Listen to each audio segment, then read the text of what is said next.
Pakistan tele communication authority ने पाकिस्तान मुखालिफ propaganda करने पर भारत के 16 यूट्यूब चैनल्स ब्लॉक कर दिए हैं। पीटीए की जानिब से जारी अलामिया के मुताबिक भारत के 31 यूट्यूब वीडियो लिंक्स और 32 वेबसाइट्स भी ब्लॉक कर दी गई हैं। अलामिया के मुताबिक ये इक़दाम कौमी सलामती और पाकिस्तान के डिजिटल माहौलियाती निज़ाम के तहफ़्फ़ुज़ के पेश नज़र उठाया गया है। ब्लॉक किए गए मवाद में गुमराह कुन और नुकसानदेह बयानिए शामिल थे।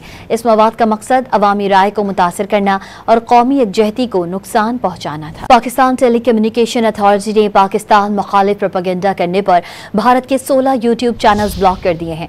पीटीए की जानिब से जारी अलामिया के मुताबिक भारत के 31 यूट्यूब वीडियो लिंक्स और 32 वेबसाइट्स भी ब्लॉक कर दी गई हैं। अलामिया के मुताबिक ये इक़दाम कौमी सलामती और पाकिस्तान के डिजिटल माहौलियाती निज़ाम के तहफ़्फ़ुज़ के पेश नज़र उठाया गया है। ब्लॉक किए गए मवाद में गुमराह कुन और नुकसानदेह बयानिए शामिल थे। इस मवाद का मकसद अवामी राय को मुतासर करना और कौमी यकजहती को नुकसान पहुंचाना था।